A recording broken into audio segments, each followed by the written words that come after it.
happen at the end of the 18 months. At the end of construction, which could actually be before the end of August, we're required to send out letters to those that were not assisted, basically saying that we will retain their homeowner files if there's ever another grant in the future.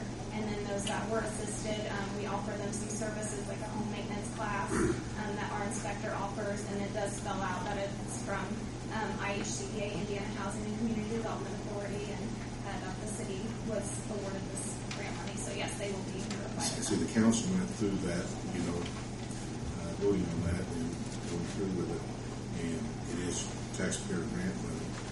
And I just want the recipients to understand that this is a good deal. Absolutely. And how it originated and where it came from. Yes. This will be set.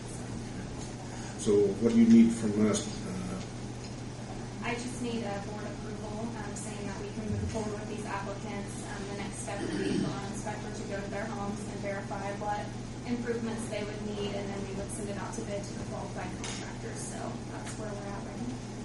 So we have money left. If we don't spend it, we'll lose it. There's enough. How much is remaining? There's about $23,000 left. So the grant guidelines are up to about $12,700 per home. So obviously, if a couple of these two only use like $5,000, which has happened in the past, then we would have extra money to help additional homeowners. So some on the past list, there's none of those that remain qualified. You had to search for new. Right, I did. With the income guidelines, the city is required to assist so many people in each income guideline, and I actually got to the point where I needed somebody who was in a lower income bracket, and had a lady call me, an elderly woman who was interested in applying. So in that case, usually we take whoever's applied ahead of time. We make them a priority, but when we don't have the income requirements in our database, then obviously we take new applications and found someone who does qualify within that bracket. So how did you get the word out that there was no money there and we're taking applications? Actually, we did an advertisement for contractors, which kind of sparked a homeowner reading it and calling and following up. So advertisements in the newspaper definitely get this program out there. Do I have a motion to permit for two more recipients?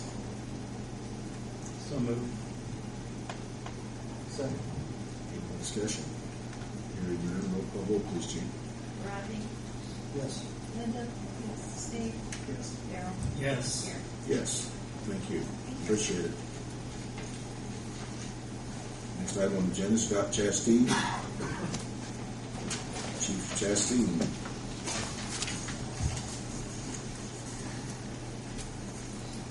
Good evening. Good evening. Hopefully you got my packet or my letter in the packet. Whoops. Scott. Well, Pepper, I apologize. Do you want me to go ahead and let Pepper go? If I could. Okay.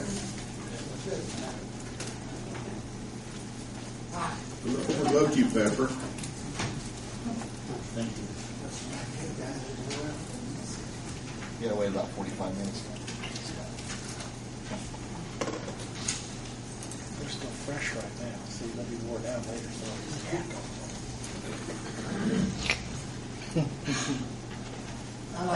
I'd like to introduce Randy Telto, and he represents the insurance carrier. And what we did with you is we asked you if we held our rates, like rates per 100 for property, rates per 1,000 for budget, and those things, if we could renew with HCC and Randy's companies with no rate increase. So what I'm going to do is show you the spreadsheet that we did that. Then he's going to come back and show you why your premium went up. And I'll just use an example. I think you hired some new police officers and you got rid of some old police cars. You got some new police cars, and the budget went up a little bit. But my task here tonight, because he works with the company and back to me and back to him and back to the company on the underwriters. And the underwriters are the one that ends up saying, this is the premium.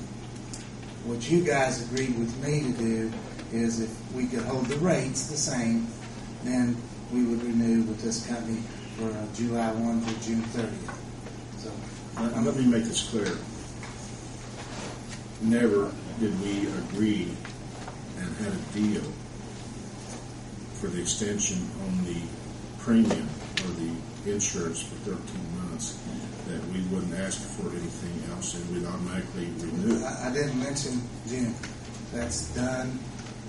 Like he says, just don't talk about it. Got it done. I'm not going to discuss how I got it done because you're on TV and I'm not. But we're on TV. And I'm not teaching other agents how to get things done. We're out on TV.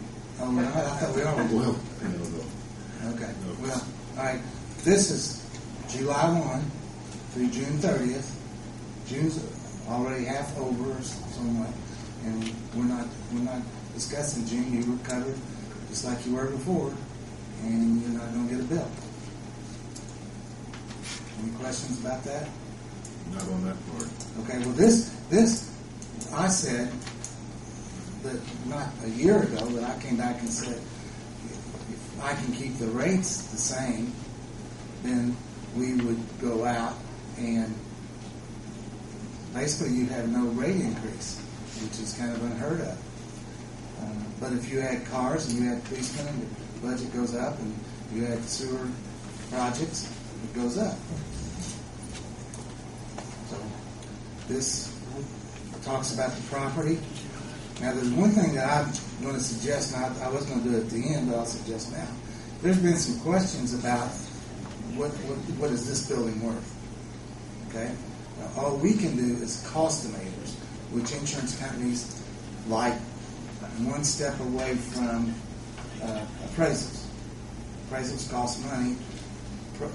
Cost estimators that we do don't cost money, but they are accepted by the insurance carrier. So on property, when you agree on what this building's worth, and there's only really two that's in question, this building and the police building.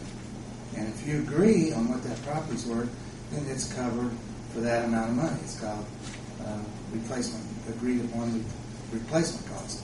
You do not have a penalty under that language because some companies say you have to insure of 90% of the replacement cost. I don't know what the replacement cost is.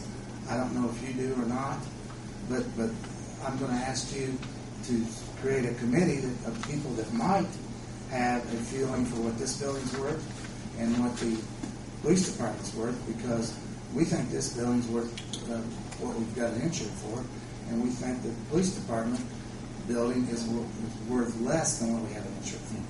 But I can't agree to that. I have no authority to agree to that. June and I, well, we got the square footage here a while back after last month's meeting for the police station and the city hall. And to replacement cost for the police station at what, $122 a square foot, June? Came to what, about $1,600,000 $1,600,000, and right now I think it's insured for what, 2.3? Do you have that, Randy? Well, The building, I don't think it was that much. I thought it was about 300-some-thousand more than. Judy Camp texted email and for some reason had went up to $171.52 on the police, Yeah. which made it over $2 million. It was like 2.526 something. Well, if you want to agree to a lesser property value, then you save money.